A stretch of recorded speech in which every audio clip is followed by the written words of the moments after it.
Oh,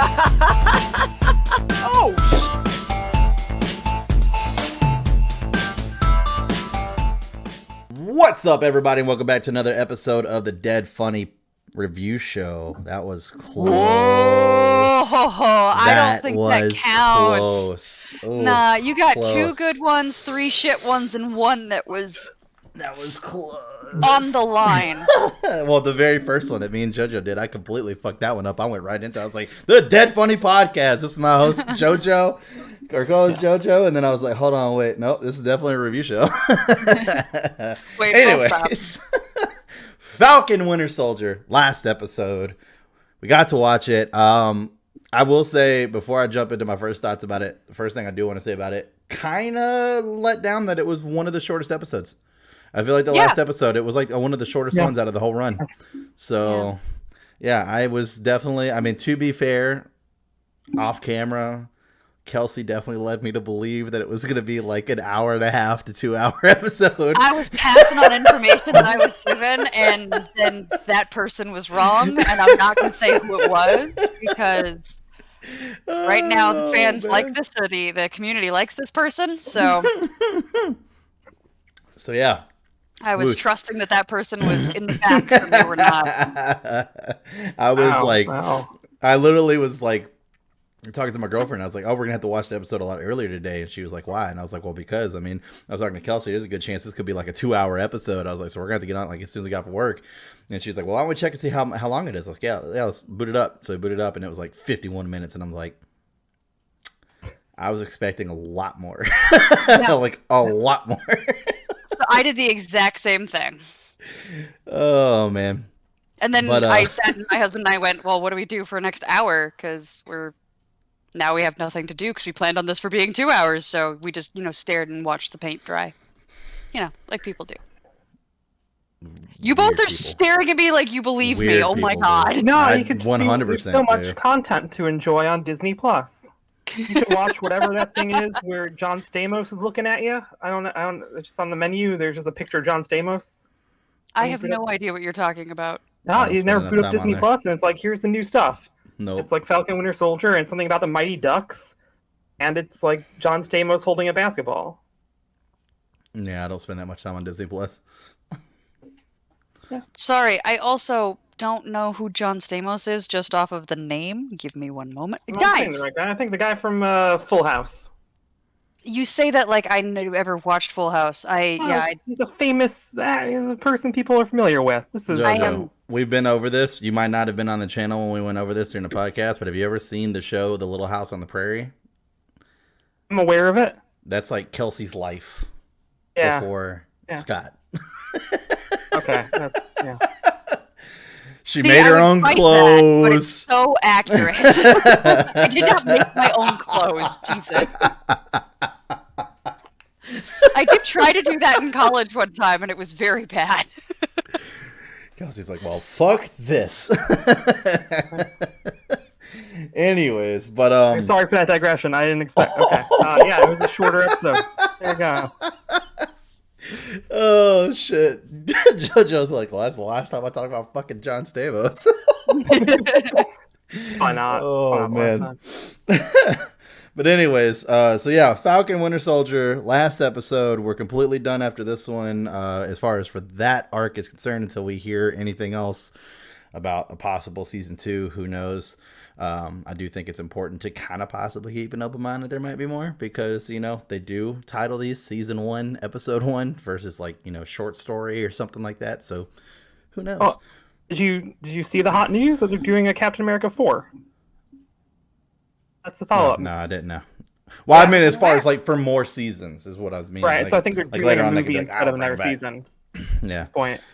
Maybe. I felt like with the U.S. agent stuff and then setting him up to be Captain America, there was no way that they could stop with these characters. They set them up to do more with them. So. Oh yeah. No, we talked about that, I think, in the first episode, so you weren't there for that. But like all of these are going to be left open ended, so that way they could literally do anything with any of these characters. Like we could literally get a show that's just about Zemo, like literally, like anything with all these fucking characters. I would totally watch that. Yeah. But yeah, so moving into it, I don't think it was the best episode in the series. I definitely think it was a great episode. Probably with some of the action that happened. Let me rephrase that. With some of the action that happened, because it was an action-filled episode. I wasn't blown away with a lot of the action. Some of it, I was like, "Holy shit, that was cool."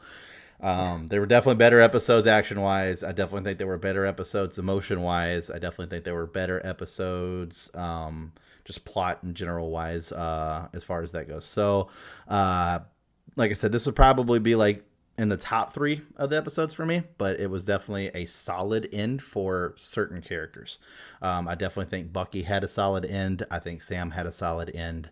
I think that there's some other things that they could have done a little bit better and didn't have to leave so vague, like the stuff with Sharon Carter at the very end. Yeah, where so pretty weird. Like they could have, I so wanted her to be all like, and all the U.S. secrets, okay? Yeah, all right, Hell Hydra.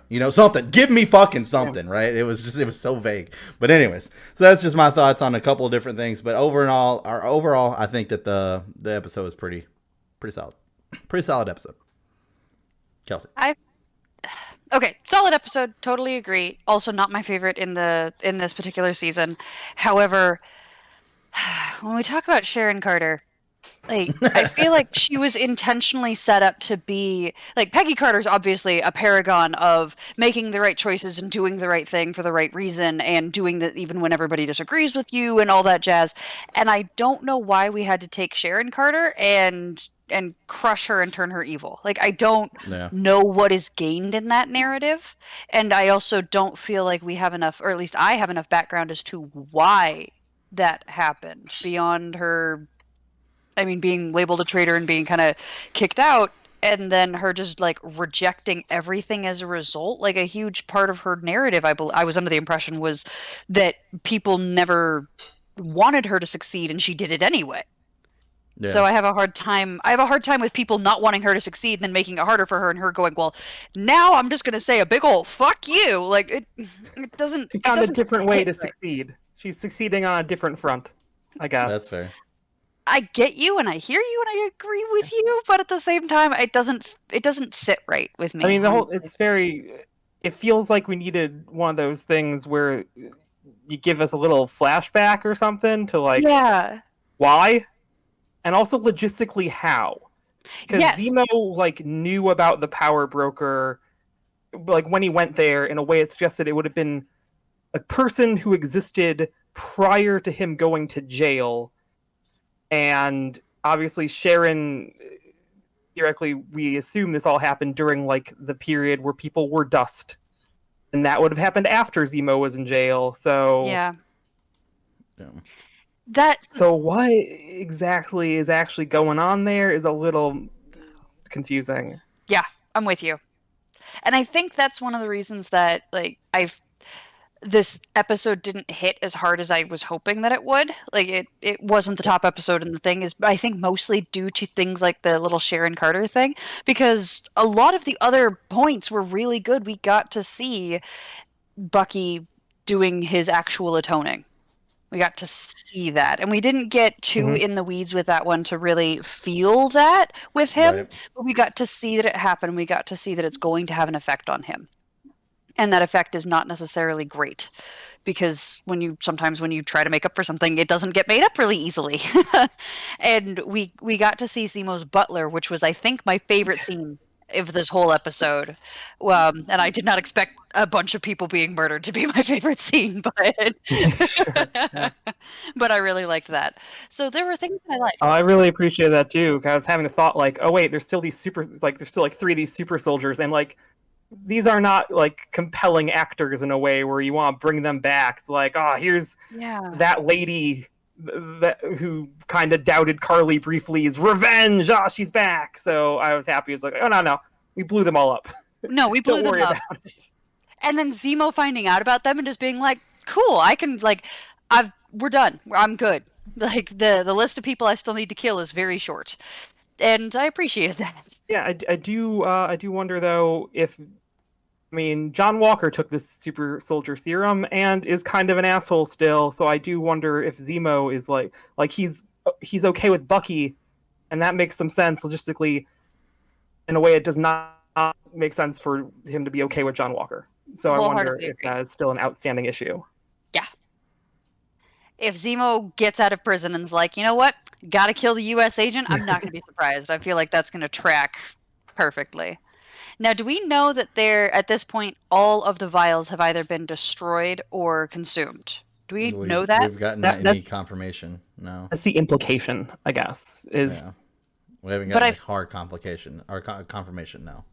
Yeah, I feel like there's a decent possibility that there's one or two that are just going to show back up somewhere. Maybe, or you could just make another scientist and make him up again or something.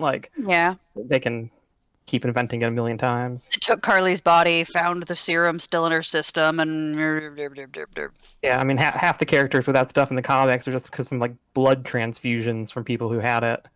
And apparently Red Wing's a vampire, so I'm sure we can figure that out. Sure, that too, yes. I'm so against that. So I did some reading. Hang on, wasn't JoJo going to give his impression first? Oh, my bad. I'm sorry. Am I? I was just going no, it's pretty good. But I mean, I feel like it all handled well for the major characters, and then the stuff with the Flag Smashers is kind of a weird mess, and then Sharon is confusing. Yeah. Right, the Sharon twist is made sense narratively because no other character at that point could have been her, could have been the power broker, and so I guess. Well, I mean, they could have brought somebody out of the shadows. Yeah, we could have had an off the shadows, and we could have not had that answered in this season. Yes, they could have just been they could have had her reporting to the power broker, at which point we then get to wonder if we're going to figure out one of these other things, and that'd be really neat. I actually probably would have preferred that to this. Yeah, it's just an unsatisfying twist, and also leaves. I don't know exactly even to what degree she's evil, that she has goals beyond just being kind of rich and selling weapons to people. I don't know if she has a plan, that she's going to do something to anything beyond doing business. I do think it's interesting, though, that the show is simultaneously presenting the U.S. government as, at minimum, complicated, at worst, bureaucratically evil, and the U.S. government is not being portrayed as a generally positive thing. It's portrayed as generally a negative thing, but there are a few good people involved, and you're kind of rooting for them to succeed. So the show somehow simultaneously portrayed the U.S. government that way and portrayed somebody betraying the U.S. government as very bad. Yeah. And I thought that was interesting. Normally you're not able to do both, and I was pleased by that, but I think it's because the show so intensely leans into being a good person and making the next right choice that benefits the most people, and doing that on the individual level, and recognizing that when you try to do that on a corporate or a governmental level, it gets a little complicated and bureaucratic, but on an individual level you can make it work, and we want to hold the individuals accountable. I wonder if that's part of why they make that work. Sorry, I thought through that all by myself. Don't worry about it. So what were you reading, Chris? What was going on? I was just curious as to how far Sharon Carter actually really made it in the comics, because she was never a topless character for me, obviously. So I was kind of more under the impression that she started in the comics and then they wanted to do something more with her in the shows. She was never evil in the comics. Never happened. She's been all over the place as far as SHIELD, FBI, CIA, back and forth. She even led SHIELD's first time, and I think only time, all-female Force Commando squad, called the Femi Force. Then there was also... It's probably Fem Force. I don't think you pronounce the E on that. Know. Maybe. Femme. Yeah, sure. Yeah, that's Fem. Femi, whatever. Femi Force, I like the name better. Nope. Straight no. You are just full wrong, my dude. And then you've got, let's see, the one part that I thought was interesting is that they actually spiked up Captain America and her romance a lot in the comics. They actually romantically get involved again after he comes back from the death of Captain America in the Civil War. She actually becomes Agent 13, which we already have. U.S. Agent 26 is who Carter is, I believe. Yeah, I believe it's 26. So she's technically Agent 13 is what her codename ends up turning out to be later on in the comics. And then she actually proposed to Steve Rogers. And before he was able to answer, he got trapped in the Dimension Z. And she went in to save him. And the only way for her to get all the heroes out was for her to sacrifice herself. So she detonated an explosion that she knew was going to kill her. And that was pretty much the end until the Secret Empire started, where Captain America is being encouraged by her to be the S.H.I.E.L.D.'s leader, since Nick Fury is nowhere to be found. And he was actually a Hydra sleeper agent. And that's currently the last thing that she was in, was the Secret Empire series. Yeah. There was a lot there to unpack. Comics happen a lot. There's a lot of comics. There's a lot. Every Wednesday. Yeah. I love it because it's so soap opera-y. Mm-hmm. It's the same idea. You've got something with characters that people love that goes for a long time, so you have to keep inventing more drama, and it has to get more outlandish. There is no way the drama can stay at the same level because you'll lose interest. So you have to have situations where people are proposing, and then the person they're proposing to gets sucked to a new dimension. Like, I love everything about that. She was appointed shadow interim director of S.H.I.E.L.D. for a while, whenever Maria Hill was missing. Or no, whenever Maria Hill waited for trial for her crimes. She was missing. Oh, no. She came back and then was waiting for trial for her crimes. Dude, Maria Hill was a jackass in the comics and in the games during the Civil War. She was an asshole. Yeah. She was like, it was like literally the government wanted to move forward with this, and like Captain America and Iron Man had like their thing. Maria was like, Nick Fury's not here. I'm using the full force of S.H.I.E.L.D. to, these heroes will commit or I will force them to. Like, she was a dick. I hated her in the game. She was so rude. So rude. My favorite part about the Marvel Ultimate Alliance game, whenever you go and talk to her and she gives you the chance to either become part of the Registration Act or, they'll lock you up if you're Deadpool and you choose to not get with the Registration Act because he's always breaking the fourth wall. She goes, "You're going to regret this mistake." And then he goes, I got a backup save. I'll be okay. Love it. That's pretty good. I know. I love him. He's great. But yeah, so that's what Sharon Carter did. She was never evil. Yep. So that is totally all in the show. Yeah. And it's still, at least for me, her being the power broker didn't hit like a crazy twist. That didn't land, and I was just like, I never thought about it. Oh my god! Like, I said it on the previous shows. Also, I really like frantic freaking out Kelsey. I think I need to bring that character in a little bit more often. You've got like the very, what is it? I've heard it from multiple people now. I've heard it from multiple viewers. They say you have a very animated face. Yes, you're very, very good at showing expressions and just going like, that's from what I've heard, that is their favorite thing about watching your solo gameplays, is whenever you see something, you're just like, and stuff like that. Yeah. Mm-hmm. Yeah. Cody, who used to be on the channel with us, calls it my Jim Carrey face, where he's like, it's just 8% more expression than you need, and it's just a little bit too much. And I'm like, thanks. And then he brings up some of the dumbest moments of my life and the dumb things that I've done and the photographic evidence that exists. So there's that. And you won't get to find out what that is.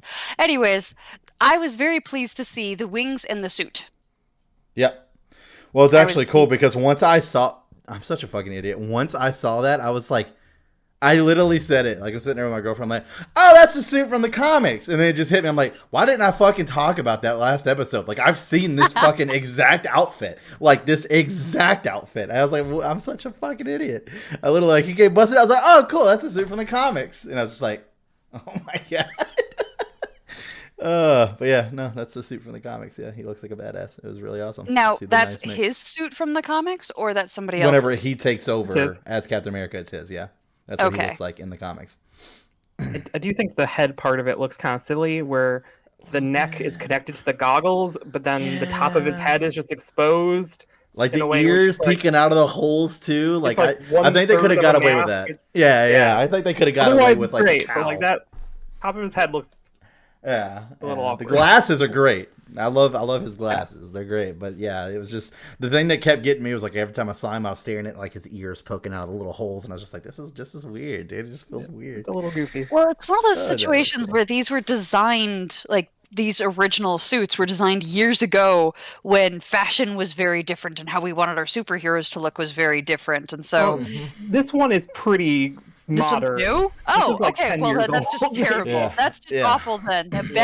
Bad design all the way around. Nix that. Yeah, a lot of the Captain America stuff is adapted like pretty recent comics. Like Winter Soldier as a concept is a like 2006 thing or something. I don't even. Huh.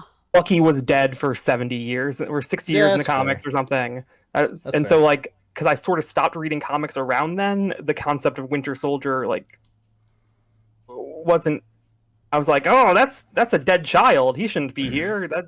Also, Bucky's a child in the comics. Oh, Jesus, what? Hello, full stop. Oh, okay, so no, so original 1940s Captain America comics, it's Captain America and his young ally Bucky. He's like a Robin to Batman's, to Captain America being Batman. Bucky is like a teenager. Huh. And then he dies for a bunch of years. Is all the rest of this kind of the same, where he eventually joins the military and gets captured and he has to be saved and all that jazz? It's a combination. So there was a second line of comics they did in the 2000s called the Ultimate Comics. And it was like a rebooted universe for the 2000s, right? Okay. It was like, we have all these characters already. Let's just, what if these all existed in the modern time?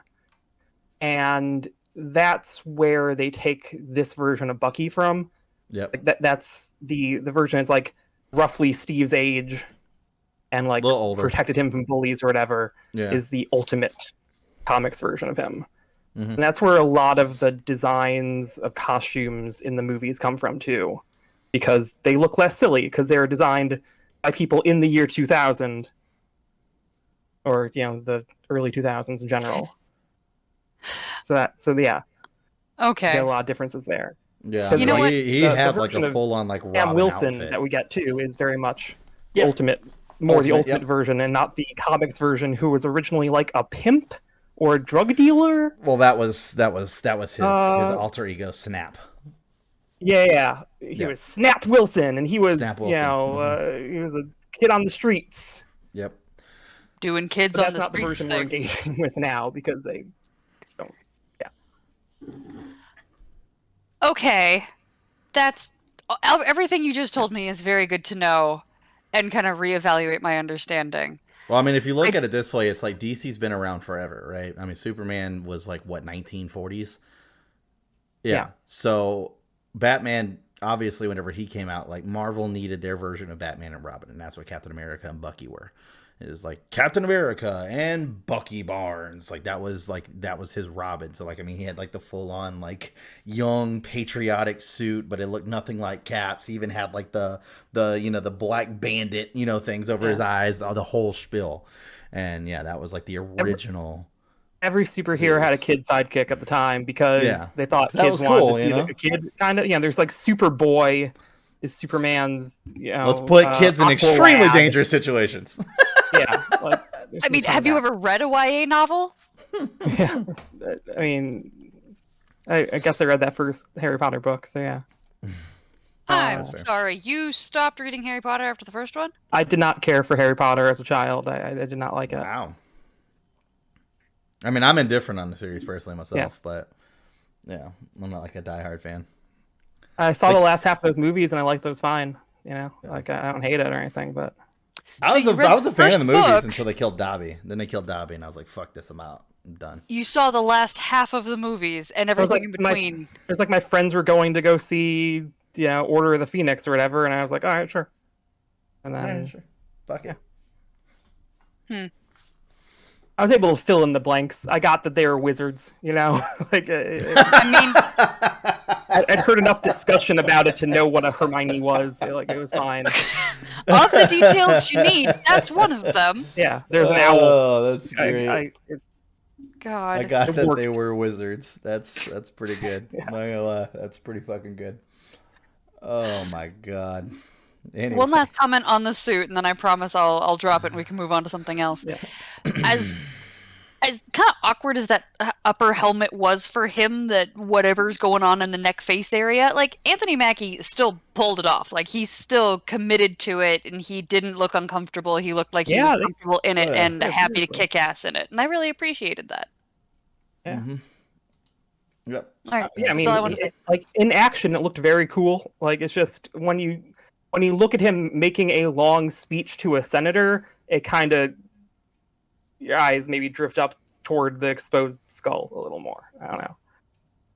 Well, I think if they okay, so I have no valuable thoughts on this, but he's completely covered, and if you you need to show, it needs to be clear to the people watching, like what part of his story is his racial identity and the racial politics behind this shield and what brought him to being Captain America and how he's been able to reconcile those two things in his own experience. And so we need some skin showing to show like this is a black man. I would take away the part that connects the suit to the goggles. Yeah. I would remove the weird back of the neck part. Yeah. And then just have it be goggles, nothing else. Now, I'm not too sure as far as the comics wise goes, but I think him taking up the shield due to like, you know, the racial issues and stuff, I think that was more outplayed in the show than it ever actually was in the comics. Because something else that they obviously changed in the show as well is that Isaiah Bradley becomes Captain America. Like he actually does become Captain America in a section of the comics. Like there's a whole comic book series about him actually being Captain America, had the shield, had the suit, the full thing. So that was definitely. But even then, it's like forgotten and like it's swept under the rug for a long time in the same way. Which I would have rather them done that. Because it would have been cool to see him. I mean, honestly, both of them were cool. But to see like him standing in the Captain America suit as the statue in the end and being like, this was one of the Captain Americas that you might not have known about. I thought that would have been pretty cool personally. Yeah, that's true. He did have a costume and all in the comics. Yeah, he literally, and it was different. It literally was different. Yeah, I think this show like more directly addressed the racial parts of it because when they announced that stuff for the comics is when a bunch of racial stuff came up in the like meta like conversation. It wasn't the people in the comics an issue with it. It was people outside the comics were like, that's not Captain America. No, thank you. And so I think they're sort of adapting that conversation into the actual universe they're having it, you know, that stuff's happening in instead of the outside. That's fair. So fan universe. While we're talking about this, just because I want to draw our attention to it in particular, one major challenge that I would argue is hidden from a lot of white understanding of Black experience in this country is the commentary around erasure, of Black erasure, the erasure of experience, erasure of history, erasure of identity, of what they have been put through to bring them to this point, to bring many things to this point. I think I've commented, like, what has been done to Black people in the name of medical science is horrifying, and if you don't know what I'm talking about, go look it up. There are 1,001 resources. I can give you some if you need them. And so I really appreciated that the line was, the history will never forget about what they did and what you did. Like we're intentionally writing you into the narrative. We're giving you back this narrative in a way that is truthful and authentic to who you are and what you experienced. And we're making sure that that never gets lost. And I have a friend who's an archivist, and like, through the archivists are actually responsible 100% for like what we're experiencing every day and what history remembers of that. And archivists have intentionally erased Black history in the past. And actually to some degree, there are certain ones that continue to do so. And so it's this huge moral question when you are archiving how to include multiple different levels of experience, and who you are is going to reflect what you're most likely to include because that's your experience. So you're aware of it. And so I thought this was a beautiful way of acknowledging Black erasure and intentionally saying we need to not do this. And here's one of the ways that we can kind of make this right moving forward. So I really appreciated that narrative and how they portrayed it. Yeah, I mean, it was a little presumptuous of Sam, I think, to like go reveal this whole thing because like Isaiah Bradley is like in hiding, sort of. You know, I don't know exactly. You know, they gloss over that, but they show that he was right because Isaiah was happy about it, so that easily could have crossed a lot of boundaries, and it didn't somehow, but it could have. So I'm glad it. Well, that's what happens whenever your last episode was only 51 minutes and you had more runtime that you could have squeezed out. Yeah, you cut some corners. Chris is still pissed. Could have been longer. That's all I'm saying.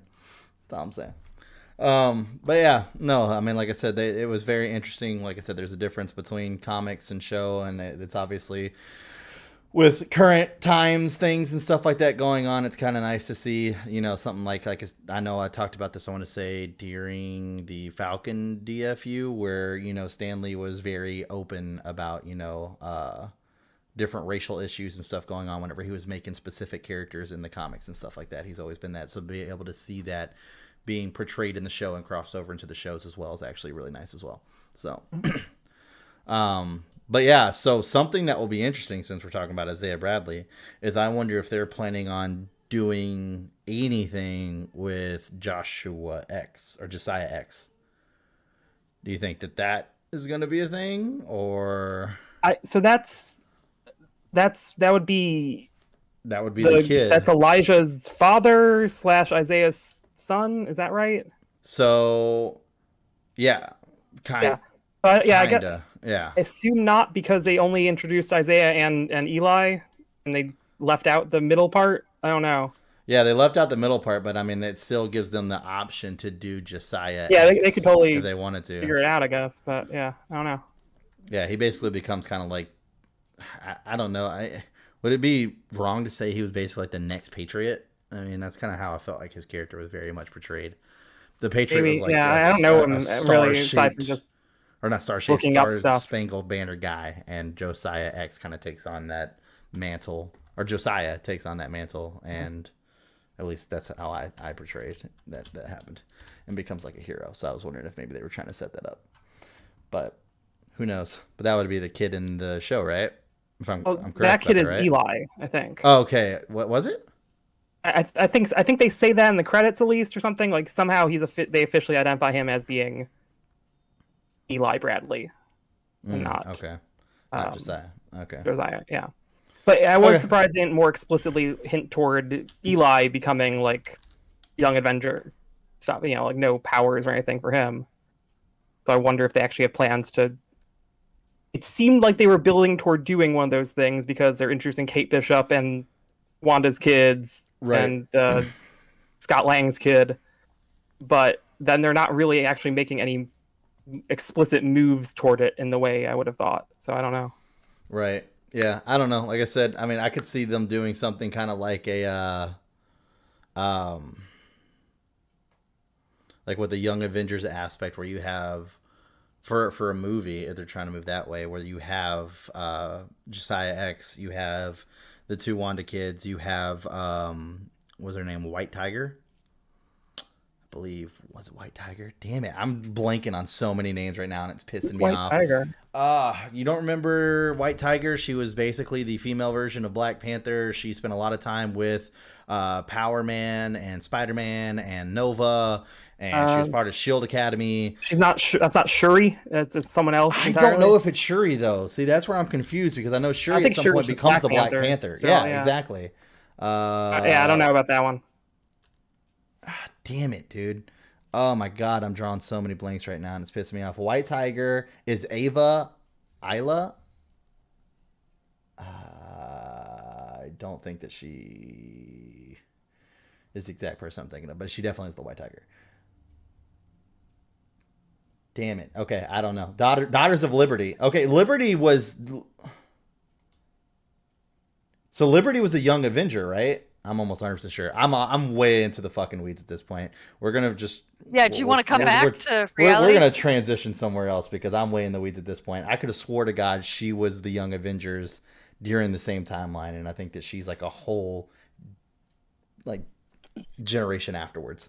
And I think is where my problem is, and where I'm missing the connections here. Yeah, because she's the daughter of Liberty. Liberty was. Okay, anyways, go ahead. Yeah. So my question here is the redemption arc of John Walker that we got in this episode, which his entire redemption arc took place in this episode, and so I got feelings about that.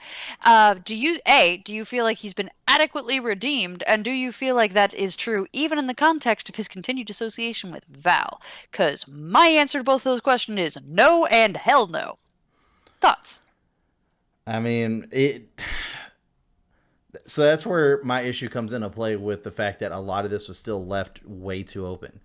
We still don't know if Val's going the route of Hydra or if she's going the Thunderbolt route. If she's going the Thunderbolt route, then great. That means that we're going to get more time to see Walker possibly redeem himself as U.S. Agent 26.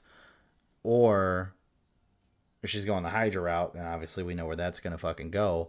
I mean, technically the Thunderbolts weren't, always good, I guess. They're more like kind of like a band of mercenaries sometimes, kind of doing what the fuck they wanted to do. I don't know. Like, once again, there wasn't enough time for all the stuff they wanted to put into this show. I think if they would have stuck more towards Falcon, Winter Soldier, and the buildup of possibly something with the White Wolf, and then something with Agent 26, then we would have been fine. But I feel like they tried to add in Power Broker. They tried to add in some mystery shit that's possibly still going to happen with Zemo. They tried to add in Val. They put a lot in on something that you already planned to only have like 6 episodes. Like it doesn't make like sense. Some of that stuff is really just teases for the future anyway. Like there's never going to be a lot of Val in this because that is purely the that's the Nick Fury coming in at the end of recruiting Iron Man to the Avengers thing, right? But where my issue falls into that is that if me and you are having trouble, comic book fans are having trouble. I think it's just meant to be unknown right now, right? It's mysterious on purpose, right? And then we will get that answer in the thing where they intend to answer that.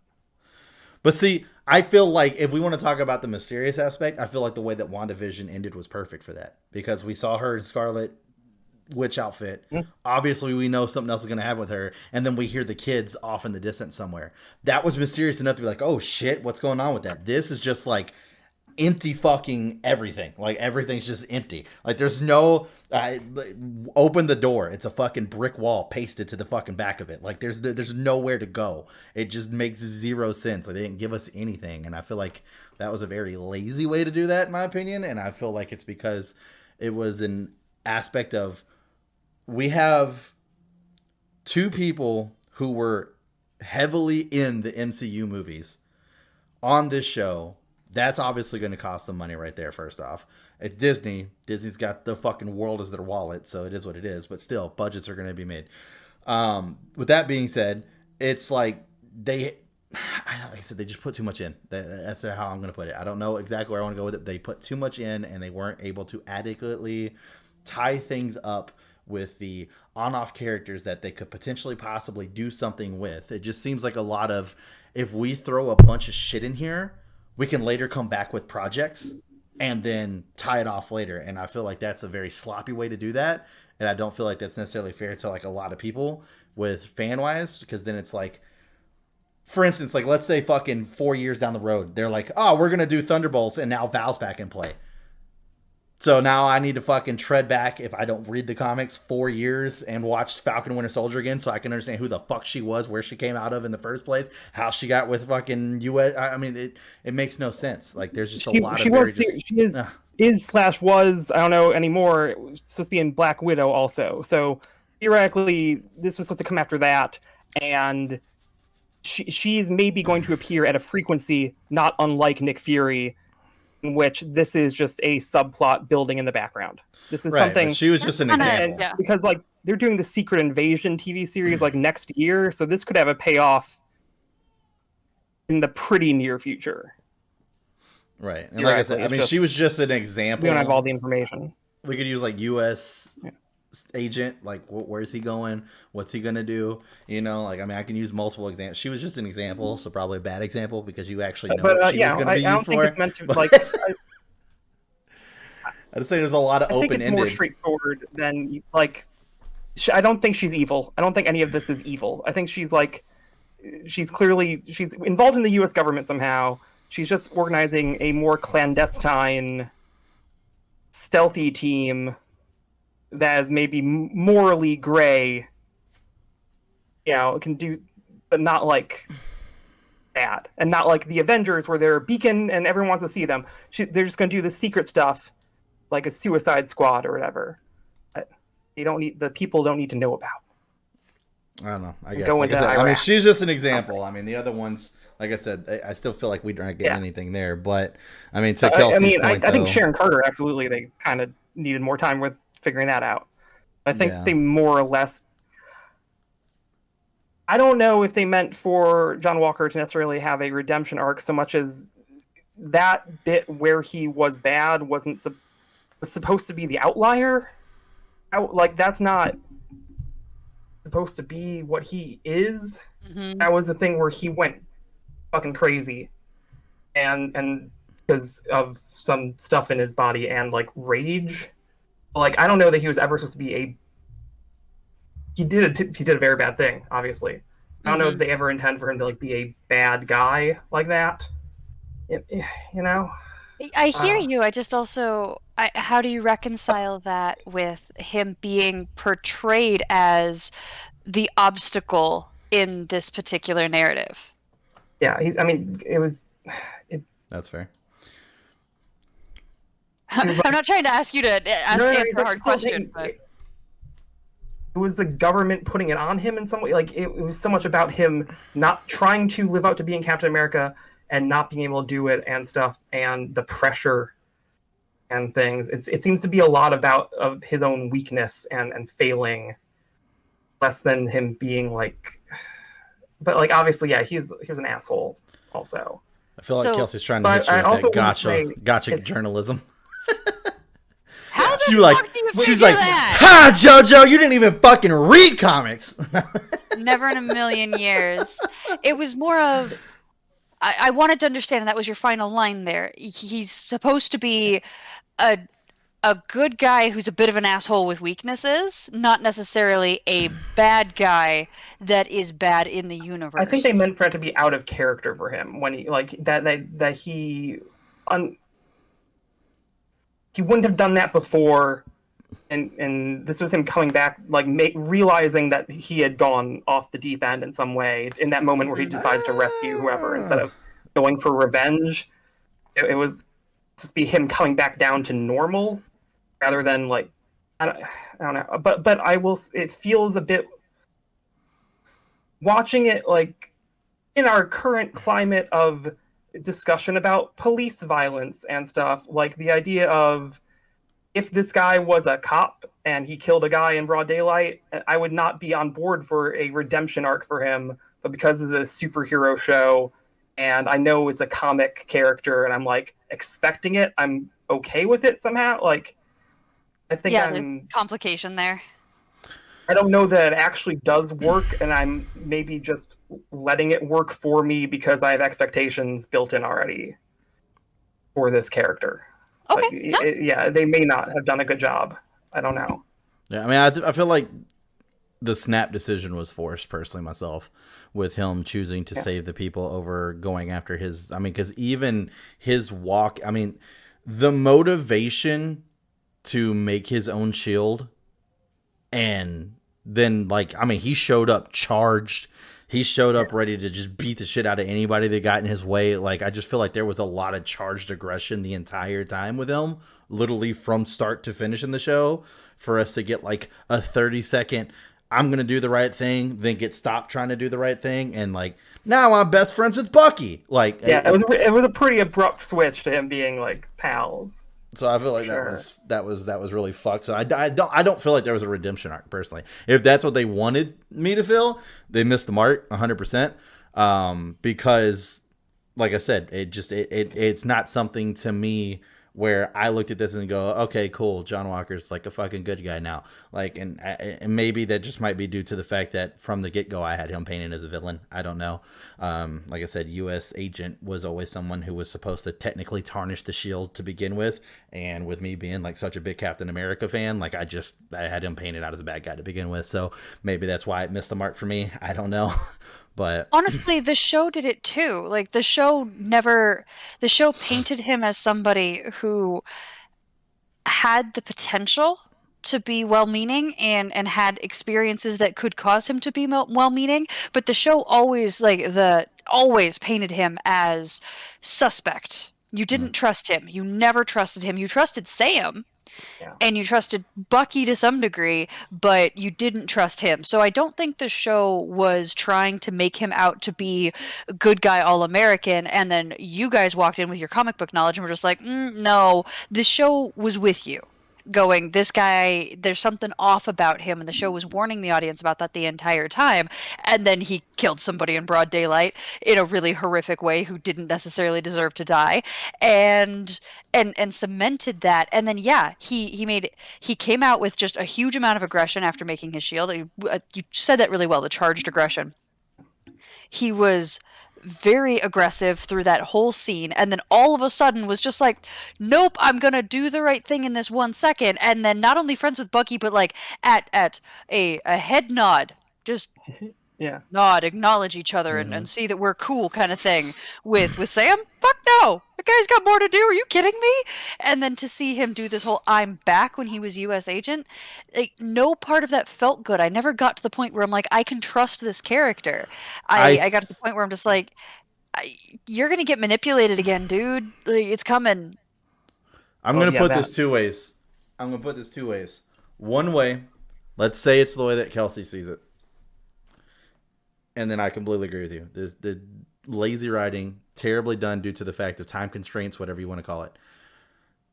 Or the bigger picture here, which just dawned on me, is the fact on why is Val interested in him? Val gives two shits that he was dishonorably discharged, whatever.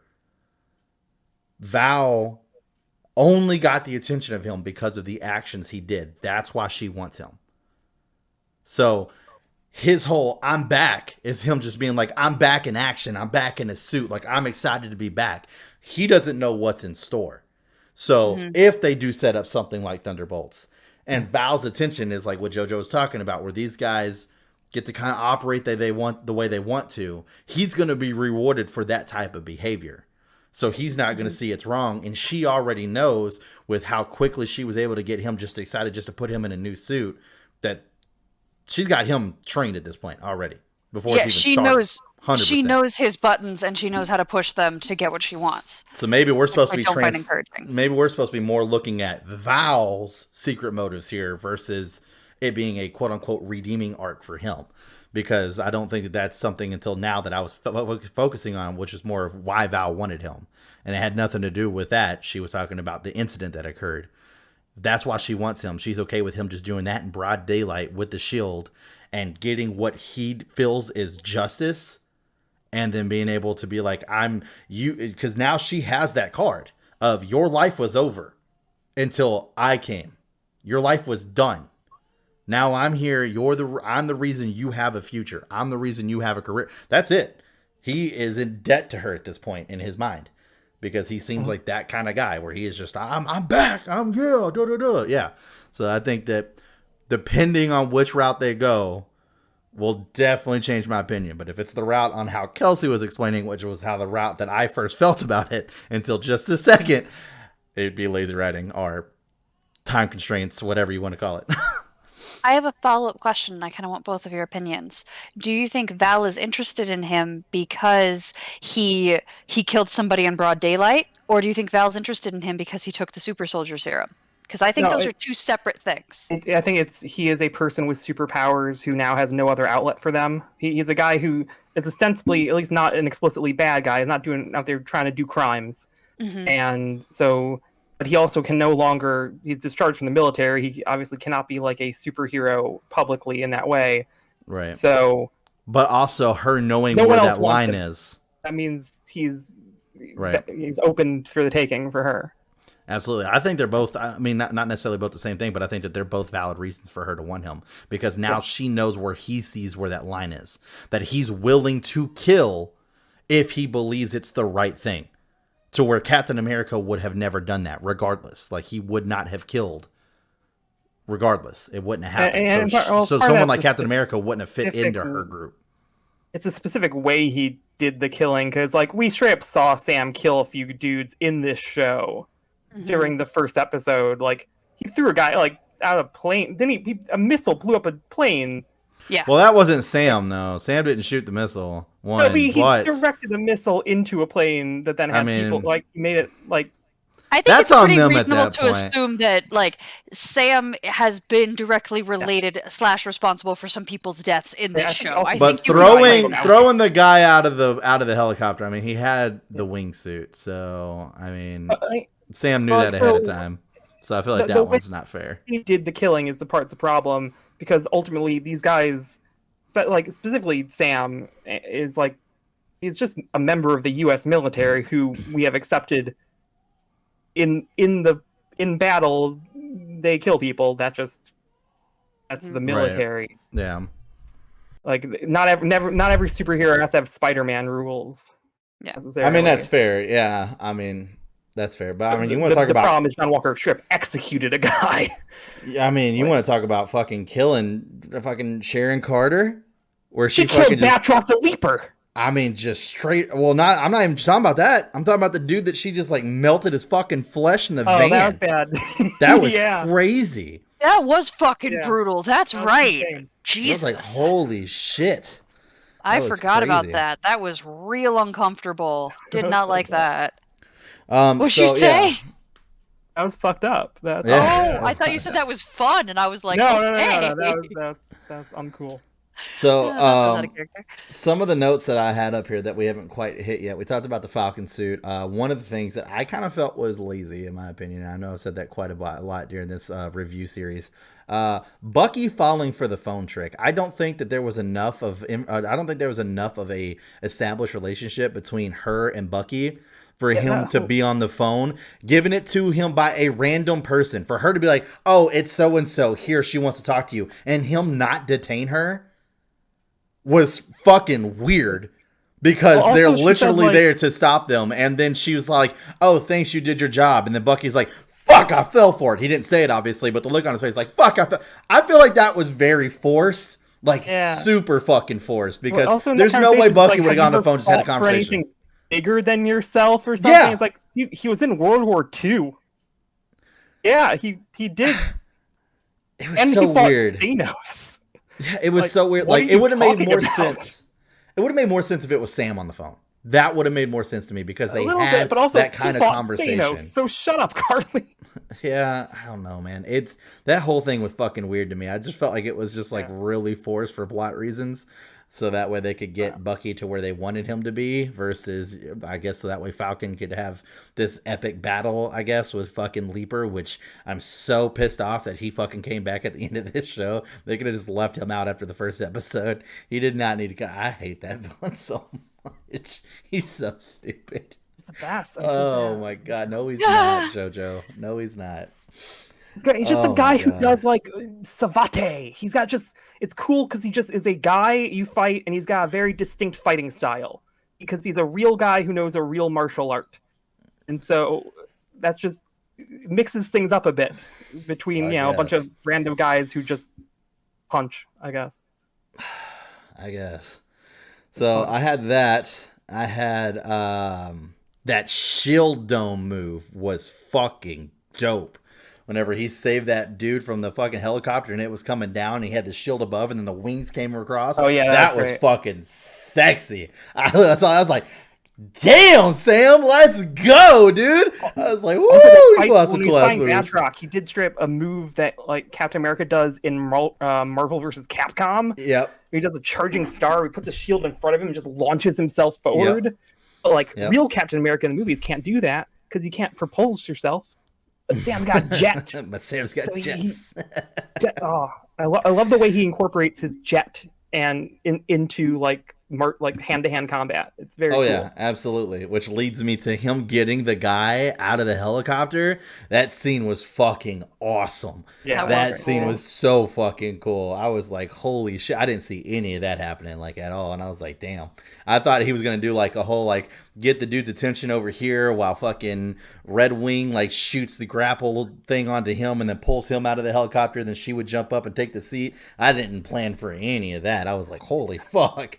That was really fucking cool. And then Bucky's entrance with the fucking motorcycle, that flying fucking uppercut. That wasn't even an uppercut, but a straight shot. That was nuts, dude. He clotheslined the shit out of that guy. I was like, damn. Oh, that was cool as shit too. So like I said, there was some cool action scenes. I just don't feel like I feel like out of all the action there were, it was like those three were the highlight, and then it was I think it was Carly ripped a parking meter out of the ground. That was interesting. And then was swinging it around, which I love. That's such a video game ass like move where it's just like I'm gonna grab a thing from the ground and start attacking you with it. Right. Oh, that was great. Which is kind of interesting because it does show like a difference in mentality whenever you're looking at someone who's more of like a everyday street brawler to someone who is more like actually military trained, where it's like they rely on their weapons, and like Sam's constantly trying to get a shield, or Bucky's constantly relying on that arm, to where she was just able to just grab something and use it to her advantage. So I thought that was pretty interesting as well. I appreciate how they distinguish. Everyone seems to fight in a consistent way to themselves. Exactly. That is yes. It's cool. Which, as opposed to a consistent way to, oh, hey, everyone in this episode is using this particular fight style. I love that everybody is unique and everybody is related to their training, and you can tie it to their backstory pretty easily. It's very nice. Good attention to detail. Right. The opposite of lazy writing, one might say. That's fair. And then going back to lazy writing, how fucking predictable was it that Sharon Carter was gonna fucking shoot her? Like, come on. Yeah. As soon as like Sharon Carter, as soon as Sharon Carter got off screen, I literally was like, she's gonna shoot her and kill her. Like, it's gonna happen. Whole fight, her and Sam are going back and forth. Like, she's gonna shoot her and kill her. She's gonna shoot her and kill her. She's gonna shoot her and kill her. And then she shot her and killed her. I'm like, there's no way her being the power broker and them dropping that on us in that second is going to let something like that loose cannon, loose end just go off with Falcon. It's not going to fucking happen. Literally not going to fucking happen. I was like, there's zero chance she leaves here alive. Fucking zero. Unless they kill Carter. And I don't think that's going to happen. So I was like, I guarantee you she dies right here. So that one was predictable as fuck. But it was still, I mean, like I said, the bombshell of, I say bombshell. You kind of start predicting it, but it wasn't. I will say this. Once Sharon Carter became power broker in the show, it wasn't like a, oh my God for me. It was more of like a, I could see that. Like, it didn't catch me off guard, but I didn't necessarily predict it either. So I'll give it that. It was one of those things where it's like, I feel like we did a good job early on watching the show of being like, she's working for the power broker. I think we said that by like episode 2, episode 3, whenever she first showed up, like all three of us were like, I'm pretty sure she's working for the power broker. Like, I'm pretty sure I directly said, I think there's a possibility she is the power broker. Maybe. So yeah, probably. I mean, like I said, we caught on to that one pretty quick. So, I mean, like I said. Yeah, I think the only way I was hoping for I was hoping it'd be a twist that then she was not. Because it felt like telegraphed, but in a way where it didn't feel right, you know, I don't know. Yeah. Like, I knew it was the thing the show was going for, but also it didn't feel like it made any sense. But, right. Well, exactly. I was a little let down with the killing of the super soldiers. I'm not going to lie. With them blowing that vehicle up, I was a little let down with that because my mind went instantly to they're getting taken. Oh, and fucking Zemo, you guys got it, dude. Zemo made it to the raft, so I guess fucking Wakanda didn't have anything they wanted to do with him, because I literally wrote it down in my notes as a joke. I was hoping that they were going to be going to the raft, and then we weren't going to see anything of Zemo anymore, and I was going to pull that joke on this episode to be like, well, I guess they're fucking going to Wakanda! Zemo's in the raft. Wakanda is code for hell, then yeah. Well, that's where they're fucking going, I guess.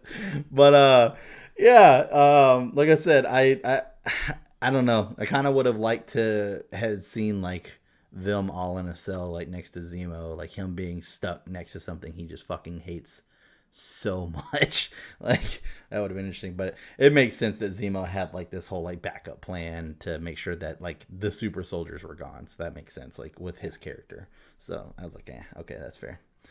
And then now that the fact that the power broker is now inside the government, and we're going to, I guess, see what the fuck that leads into, because that's it. I just feel like to literally go from the fall of S.H.I.E.L.D.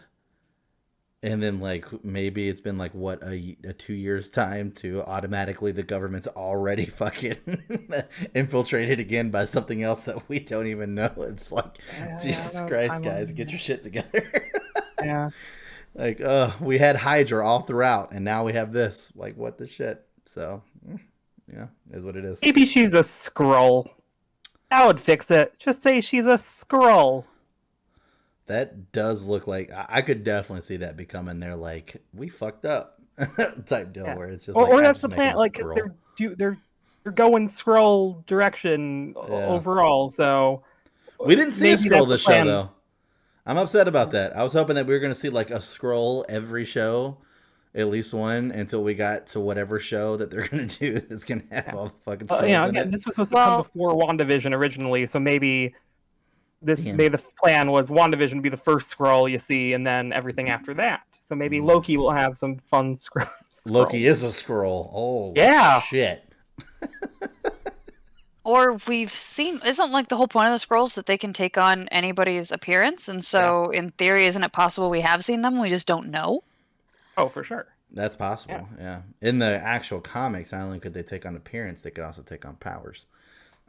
And super memories to some degree, recent memories, is that right? Yeah, I mean, within the comics, there's some like a lot of the people who ended up being Skrulls seemingly did not know that they were Skrulls, or something like they had mind wiped themselves or something. I think. I find that complicated. Well, it is, well, I mean, because it was this insane twist where it's like people have been a Skrull for 20 years and not behaved in any way differently, you know. Mm-hmm. I'm sorry. Let me meme that up for the younger youth. Comics. It was a large scale revenge plot because Mr. Fantastic tricked some Skrulls into turning themselves into cows in the 60s. Once again, comics. Yeah. You appear to be referencing something that actually happened. Is that correct? Like maybe the earliest Skrull appearance. I don't remember. Like. It's a Fantastic Four comic, and the way they resolve it is somehow Mr. Fantastic gets them to turn themselves into cows, and then not remember that they had done it, such that they could not transform back. So they're just these Skrulls who were cows forever. Somebody got 4 more cows. Okay, that's weird. Comics. So I believe in the Secret Invasion comics they call back and reference 1962. Like, hey, you fuckers turned some of us into cows, and now, for revenge, we pretended to be Elektra. And laid waste to an area, I imagine. That seems even. Right, Yeah, no, that is a thing. But that is dumb. I love it. It's actually the what are they called? Like elites? I think they were called like the elite Skrulls. I don't know. Like basically the big baddies of the group could hold multiple powers, and like in the comics and in the game, Super Skrulls. There we go. Yeah. They actually had all 4 of the Fantastic's powers. Yeah, in one. Yeah, that was pretty. Wow. That was pretty. And then during Secret Invasion, they were like, there was an X-Men Super Skrull. So this guy who just had like Wolverine claws, but then also eye lasers. And maybe wings. I don't remember. Whatever he wanted. Didn't matter. That seems complicated. A little bit, but once again, comics. Like they started doing a bunch of Super Skrulls to give the original Super Skrull a name other than Super Skrull. So his name is like Klurt or something. It's like a K and an apostrophe, and then like I don't think there's any vowels. What? Am I reading this right? There was Skrulls in Spider-Man: Far From Home. Yeah. It turns out Nick Fury that whole time is one of the good guy Skrulls. Oh. He was like Ben Mendelsohn or something from the Captain Marvel movie. Did you not? You didn't see the Captain Marvel movie, did you? I didn't see Captain Marvel. No. Okay, so in that movie, they reveal that they're secret Skrulls that are good people. They're all the Skrulls we've seen so far are actually heroic. Like the Kree. Yeah. So, did they just erase the Kree? Is that what happened? Like, since I didn't see the movie, they just take the Kree are there. They're the Kree, okay. But like the the Kree is a bad guy in that movie. The guy who's like Genus Vel or something. I don't remember which character it was. It wasn't, but I do not remember names. Some minor space person. Did you just call him Rubber Band? Yeah, I love it. But yeah. So there were Nick Fury is in space with the nice guy Skrulls currently. Okay, got you. He's just fucking chilling. All right, sweet. Yeah. Must be nice to go like on a permanent vacation to be like the lead of a secret organization. Be like, you know what? I'm gonna let you guys fucking figure it out. I think they're working hard against the bad guy Skrulls or something. I don't know. There's some long-term plan there. I don't know. Maybe. I miss my boy Nick Fury, dude. Oh well. And out next year in 2022. When Secret Invasion comes to Disney Plus. That's true. Yeah, we will have. Is that one's supposed to be a movie, right? No, that's a TV. That's a TV thing. That one's a TV show. Yeah. I feel like it'd be a better movie. I wonder if they're gonna. No, they're not, because it's a fucking TV show, not a movie. If they did a movie, I feel like that would be the perfect chance for them to do. Well, this is Secret Invasion, which takes place before Secret Wars. Yeah, it's a different thing. Yeah. Okay. Because Secret Wars would be the perfect time for the MCU to try to introduce the black Spider-Man suit. That'd be pretty sick. Yeah. I'd like to see that. I'd like to see that done well, because so far we haven't. Besides the Venom, movie was okay. It was definitely way better than the piece of shit we got in Spider-Man 3. So I'll fucking take it, I guess.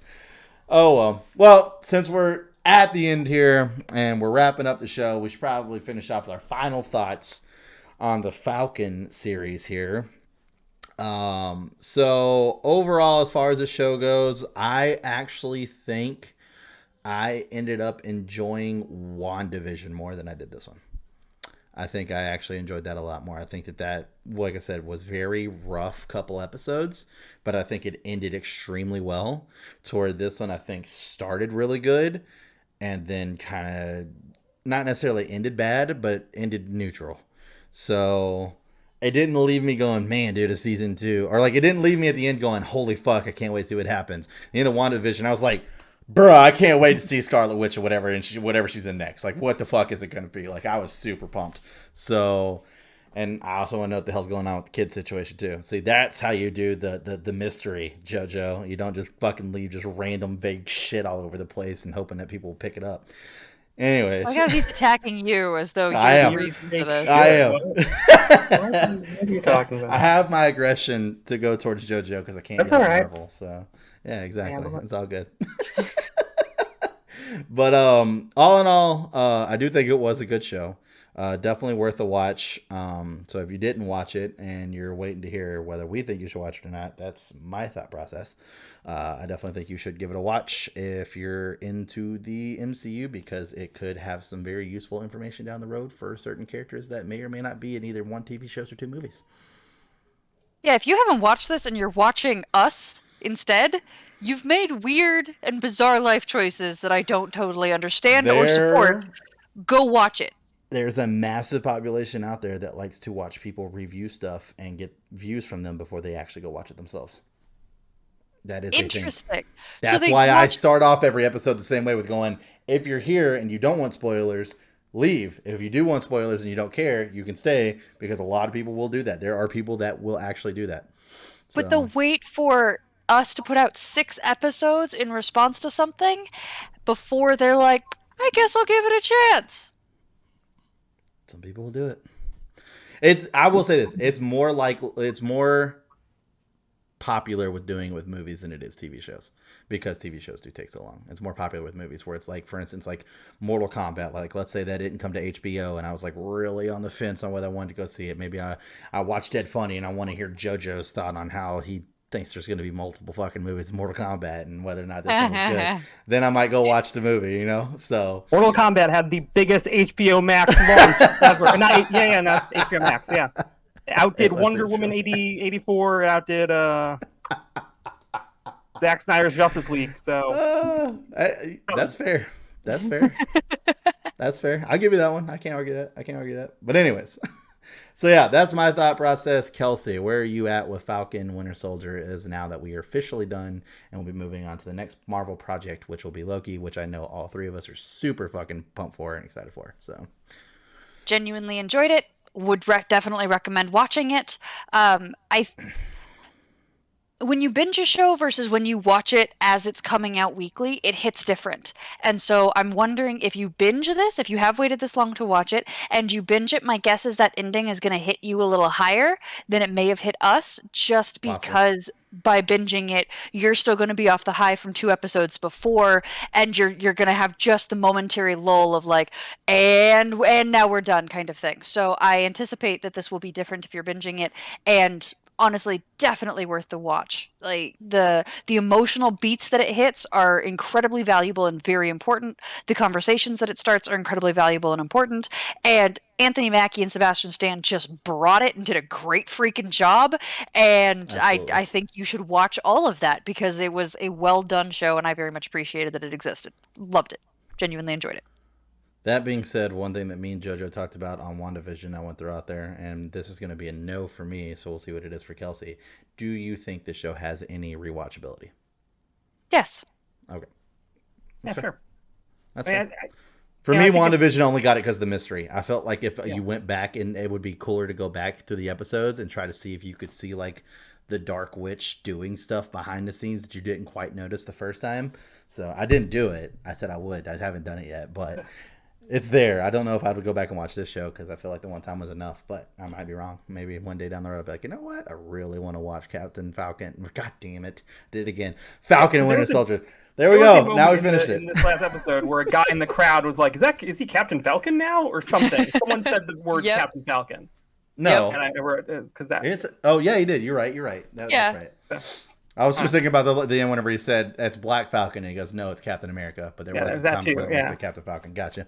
Okay, you're right. All right, JoJo, your thoughts on the show overall? I mean, it has rewatchability in the same way any I think Marvel movie does. It's not like running out. It's it was a pretty good extra long Captain America movie or something. It's less of a TV show than WandaVision was I think. Like WandaVision needed to be episodes, worked with that format. Yes. Mm-hmm. And this didn't necessarily need to be broken into episodes in the same way, probably. I would agree with that. But I had a good time with it. I think in the broad strokes, it was really good. And then when you get down to specifics of the Flag Smashers, it gets a little dicey. But like with what they did with Sam and Bucky specifically, I think they handled all that very well. I enjoyed Zemo for the time he was there, mostly John Walker. It was a good thing, but definitely let me down a little bit, maybe at the end. Let's say. Mm-hmm. That's fair. I will say, even though there's a little bit of a letdown, the last note that I want to put on there because I meant to say this earlier and I didn't was. And this is something that Kelsey kind of touched on an earlier episode, talking about how Sam and community matters to Sam. I think with the difference between Sam and Steve, where there is superpowers and there's not superpowers, I think it's very interesting how they showed the two different ways to rally the people around you, where Steve had the superpowers and he knew he had the power to do what he needed to do for the people, and he did that. It wasn't governments pulling Steve's strings, to where Sam doesn't have the powers to do that, so he's able to be more of the normal average Joe walking around, but still has the responsibility and knows how to accurately use the responsibility and do that for his community. And it just showed, like, in my opinion, both of them together show like that perfect symbol of like what the shield should represent. So and I like that a lot. I thought that was done very well. So yeah, because that whole speech against the government and stuff like that at the end about, people need to be in the same room, that they're actually going to be, affected by these decisions and everything else. Like I said, that was done very, very well. So it just reminded me like some of the stuff that Steve would kind of say in the comics and stuff like that in the video games, and how Sam would always echo that, but to a different level, because Steve wasn't part of that kind of community or anything else like that growing up. So very interesting. Very interesting. Done very well. Well, then I guess we'll go ahead and put a stamp on this one. And as we move forward, like I said, next will be Loki. We are going to have next week's show will be us basically talking about the Loki trailer, doing thoughts, possible predictions, what we think is going to happen, and you're just kind of us just geeking out over the fact that we're going to get a full show about Loki, because Loki was fucking amazing in the MCU. So yeah, that's going to be a lot of fun. But I hope you guys have a great rest of your week. Don't forget to subscribe, like, hit the notification bell, hit us in the comment section below. Let us know your thoughts on the show overall. If you're excited for Loki, throw that down there too. Like I said, that's going to be coming as well. But check out the links in the description below.